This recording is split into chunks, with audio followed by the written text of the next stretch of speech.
Hello and welcome to Context. I'm Anastasia Lavrina. Today we turn our attention to Hungary, where the Organization of Turkic States is holding its informal summit. This gathering brings together the leaders of Azerbaijan, Kazakhstan, Kyrgyzstan, Turkey and Uzbekistan, alongside Hungarian Prime Minister Viktor Orban and the Secretary General of the organization. Held under the same meeting point of East and West, the summit reflects a broader vision of cross-continental cooperation. While no binding resolutions are expected, the agenda focuses on enhancing connectivity, boosting trade, and strengthening strategic alignment across the Turkic world. Importantly, the summit also highlights Hungary's expanding diplomatic role within the organization and its unique position as a bridge between Europe and the Turkic nations. Joining me now from Turkey is Onur Erim, President of Dragoman Strategies. Mr. Erim, we're welcome to Context. And let me start with a question. So this informal summit in Budapest comes at a time of shifting geopolitical dynamics. How significant is this meeting for the Organization of Turkic States and the broader region? Primarily starting with the end of World War II, there's been many instances and many efforts in what is today known to be, just to basically sum it up, to view the world as one big village, everybody trying to cooperate, everybody trying to support one another, all the countries. I guess the first very significant example of this was the League of Nations.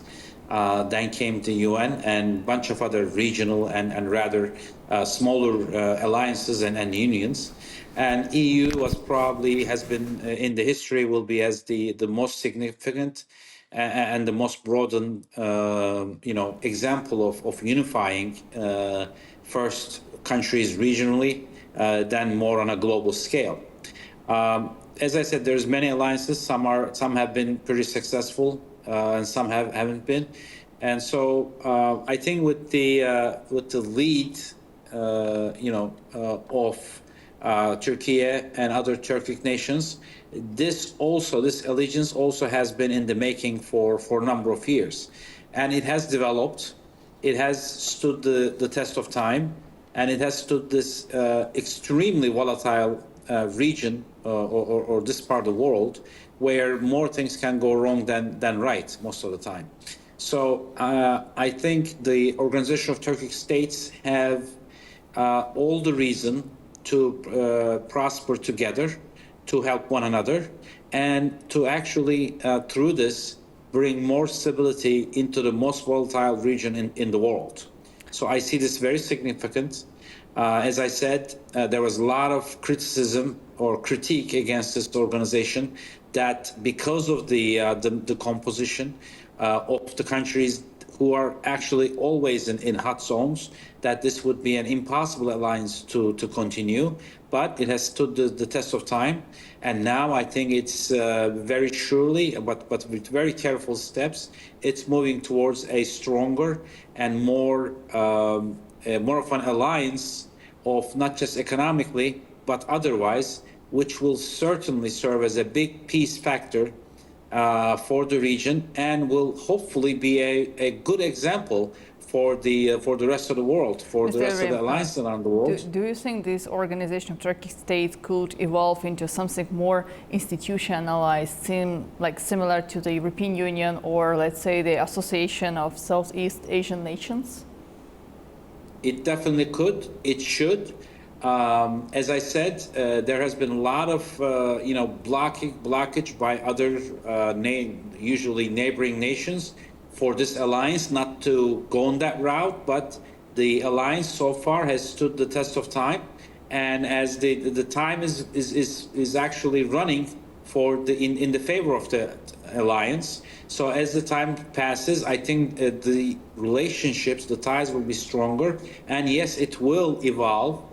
Let's all cross our fingers. It will evolve into a more dynamic and more institutionalized alliance, which could actually lead to, which would be the heightened part, but besides economical and political, alliance, but also that of a military alliance. Oh, that's indeed very interesting, because some experts were doubted about the possibility of the countries within the Organization of Turkic States to coordinate their foreign policy, to have a one single approach to the global issues. And now you're mentioning the military cooperation. So what is the potential, taking into account the differences in between of the countries, and also Hungary? Hungary, it's a member of the European Union. Well, of course. As I said, this is no easy matter. I'm sure there's going to be a lot of instances where other alliances or other nations, especially in the region, where the alliance sets foot, will be opposed. There will be a lot of sabotages for this not to happen.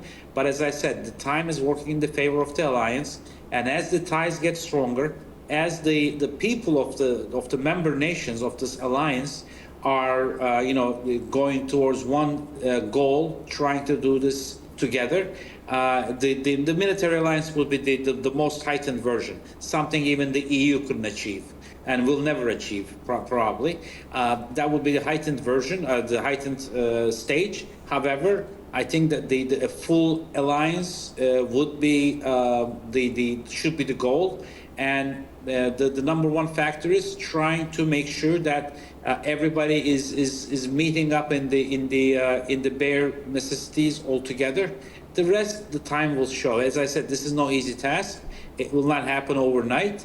However, as the time passes and as the alliance progresses, not just as an alliance but as a inter-alliance relationships, this would not be an uncommon result in years to come. Let's talk a bit more about the position of Hungary. It's not a member of the Organization of Turkic States, but still it has a status of observer and playing a key role in the connections in terms of East-West relations. So this particular summit in Budapest, what message does this send in terms of East-West relations? I think it's a natural bridge. Let's not forget, Hungary is the most Western observing member of this alliance, as well as it's the only full EU member of this alliance. So yes, for this alliance, if the EU, the member states of the EU, are considering or value the relationship with this alliance, Hungary would be the very natural ambassador for both sides. So in that sense, although as an observatory member, Hungary would play a tremendous role where, let's not forget, EU is probably, for all the alliance states, is probably number one or number two exporting and importing partner of all these countries. So it could be a perfect liaison between the two alliances. So I think Hungary's valuable input into this would actually enhance the alliance as itself, as well as the members of the alliance, especially to the east of Hungary. Well, among the key topics discussed by the leaders of the states, it's, as already mentioned in the beginning, the enhancing connectivity, boosting trade, and strengthening the strategic alignment across the Turkic world. But now, today, we also can mention the corridors which will connect east and west, let's say as a middle corridor, which plays an important role for the countries among the Organization of Turkic States and also for the countries of the European Union. More now about the global approach. How do you see the organization positioning itself aimed raising global multipolarity between powers like the United States, China, Russia, and the European Union? Well, as I said, this is no easy task, and for the region, the entire region that composes the alliance's map, it's a extremely valuable and extremely important energy corridor and energy producer of the world. So, as I said, if I was USA, if I was EU, if I was China, I would try to do everything that in my power to make sure this alliance does not strengthen, because this alliance coming together would actually mean to have a huge to be a huge factor in how the energy of the not just the distribution of energy, but also the extraction of energy resources are actually talked about. This is a power that no big power like EU, like USA, like China would not like to let go. So as I said, there will be I'm sure there will be big fights about this, but as long as the members of the alliance do realize that coming together will make them much stronger, especially on the sale of their own natural resources. As long as they realize this more, I think they'll come more together. And at one point, all these big powers will actually need to sit down with the alliance members, with the alliance itself, to make sure that they are also a big player now that they are together, rather than dealing with them separately.